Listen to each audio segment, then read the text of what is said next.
रामपुरम में 3 दिनों से लगातार बारिश हो रही है। पूरे गांव में कीचड़ और सन्नाटा है।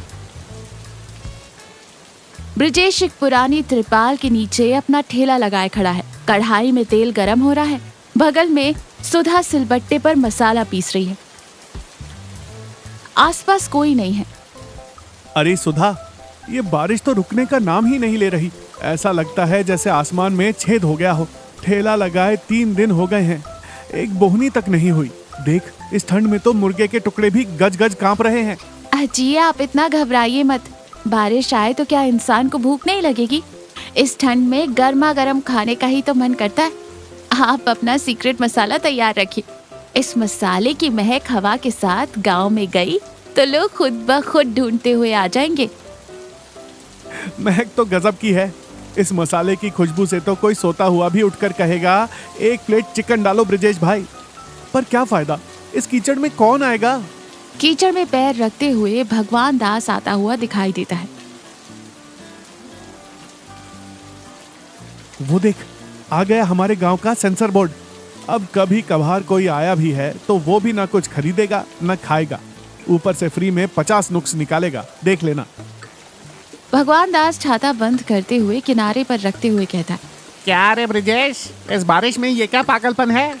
इस कीचड़ में इतनी ठंड में तेरे ठेले पर कौन आएगा जो तू यूं ही तेल जला रहा है? आखिर इस कड़ाही में क्या जला रहा है? चिकन फ्राई भगवान दास काका, गर्मा गर्म चिकन फ्राई। इस बारिश में इसे खा लोगे तो ठंड कहीं दूर भाग जाएगी। लगा दूं एक प्लेट? भगवान दास नाक सिकोड़ते हुए और मुंह बनाते हुए कहता है, सड़क किनारे तेरा ये चिकन मैं खाऊंगा। ऊपर से बारिश का सारा पानी उस तेल में गिर रहा है। आधा तेल आधा पानी। ये मसाला भी देखकर लगता है पिछले महीने का है। कोई खाए तो पेट दर्द पक्का। भगवान दास जी, ऐसा मत कहिए। मसाला आज ही मैंने खुद अपने हाथों से पीसा है। तेल भी अभी अभी डिब्बे से निकाल कर डाला है। आप एक टुकड़ा खाकर तो देखिए, स्वाद कैसा है आपको पता चल जाएगा। भगवान दास अंदर ही अंदर मुंह में पानी तो आ रहा है, पर बाहर से भाव रखते हुए, मेरे क्या बुरे दिन आए हैं? मैं तो बस इधर से गुजर रहा था, तुम्हारी परेशानी देखकर तरस आ गया। मुझे तो बिल्कुल नहीं चाहिए। फिर जाने का नाटक करते हुए 2 कदम बढ़ाते, फिर रुक कर कहते, खैर, तुम इतनी मिन्नतें कर रहे हो तो ठीक है, एक छोटा सा टुकड़ा दे दो। मैं टेस्ट करके बताता हूँ कैसा है। दोबारा पैसे मत मांगना, मैं देने वाला नहीं। ब्रिजेश हंसते हुए एक छोटा सा फ्राई का टुकड़ा प्लेट में देता है। लो काका, टेस्ट करो। भगवान दास टुकड़े को मुंह में डालता है। उस स्वाद से उसकी आंखों में खुशी आ जाती है, पर चेहरे पर एहसास नहीं आने देता। बस ठीक ठाक है। नमक थोड़ा कम है, मिर्च ज्यादा है। एकदम रूखा मांस है, किसी काम का नहीं। पर मन ही मन कहता है, अरे बाप रे, क्या गजब का स्वाद है। कल भी आकर फ्री में एक और टुकड़ा उड़ाना पड़ेगा। बारिश अभी भी हल्की फुल्की हो रही है। चौपाल के पास गजेंद्र बाबू चाय पीते हुए बैठे हैं। भगवान दास वहां आता है। गजेंद्र बाबू चाय की चुस्की लेते हुए कहते हैं, क्या बात है भगवान दास, ये बारिश तो अभी रुकने वाली नहीं लग रही। बाहर कदम रखने में भी डर लग रहा है। सच कहा गजेंद्र बाबू, पर इस बारिश में भी कुछ लोगों का पागलपन नहीं छूट रहा। उस ब्रिजेश को ही देख लीजिए, उस पुरानी तिरपाल के नीचे चिकन तल रहा है। पागल नहीं तो और क्या। ब्रिजेश, वही जो शहर से आया है। सुना है बड़ा कमाल का मसाला पीस रहा है। महक तो यहाँ तक आ रही है। महक? हे भगवान, कल मैं उधर से जा रहा था तो उसने जबरदस्ती एक टुकड़ा मेरे मुंह में ठूस दिया। एकदम बकवास स्वाद था जी, पूरा तेल ही तेल। आप तो भूल कर भी उधर मत जाइएगा। गांव वालों को भी बता दीजिएगा, वो खाया तो अस्पताल जाना पक्का। पर मन में कहते, ये सब वहाँ चले गए तो मेरे लिए फ्री में खाने को क्या बचेगा? सबको रोकना पड़ेगा। अच्छा, वैसे मुझे क्या, मैं तो मांस मछली छूता नहीं, पर उस मसाले की खुशबू वाकई लाजवाब है यार। बारिश थोड़ी तेज हो गई है। ब्रिजेश ठंड से कांपते हुए ठेले के पास खड़ा है। तभी गजेंद्र बाबू छाता लिए धीरे धीरे वहां आते हैं। राम राम ब्रिजेश बाबू।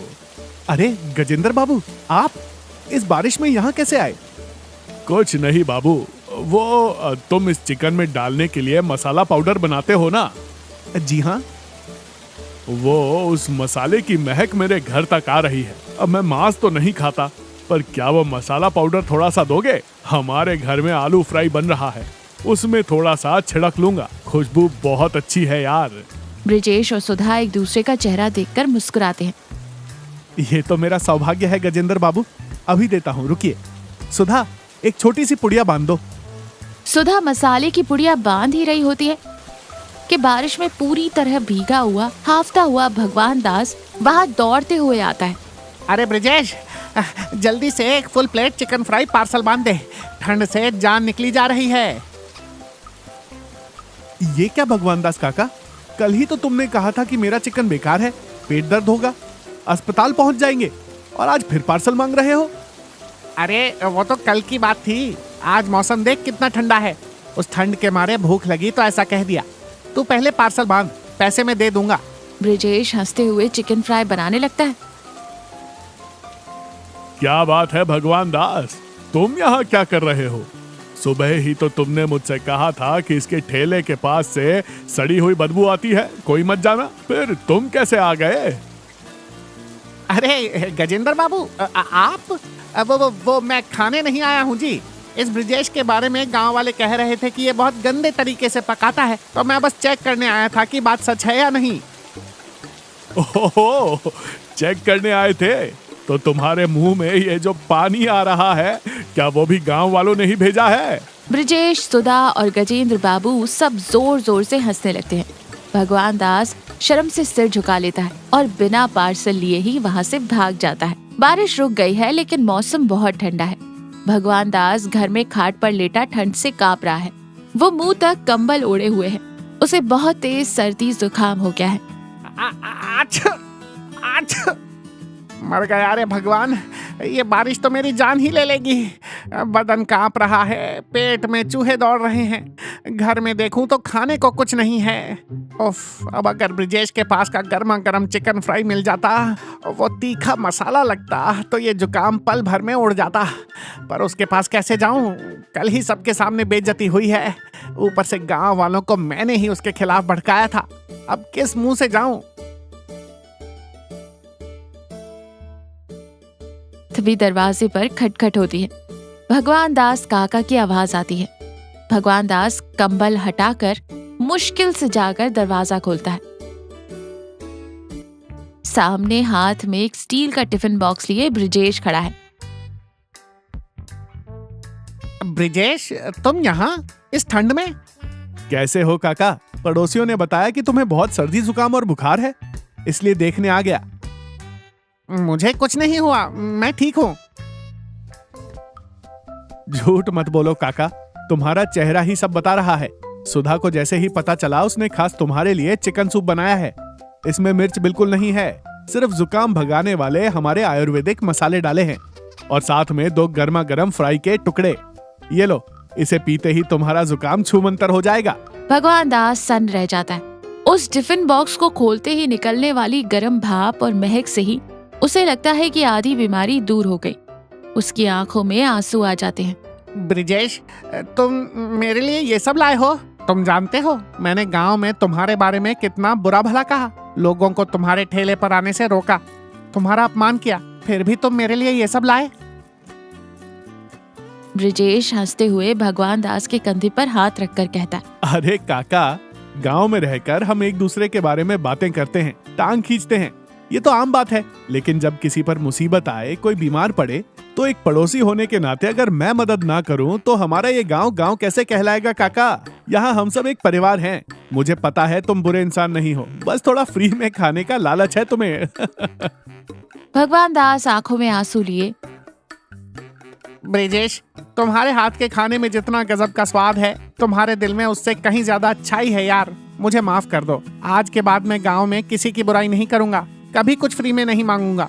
कल से मैं तुम्हारे ठेले पर आऊंगा और पूरे पैसे देकर खाऊंगा।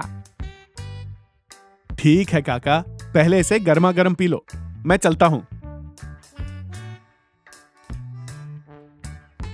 कुछ दिनों बाद बारिश कम हो गई है। शाम का समय है। ब्रिजेश के ठेले पर अच्छी खासी भीड़ है।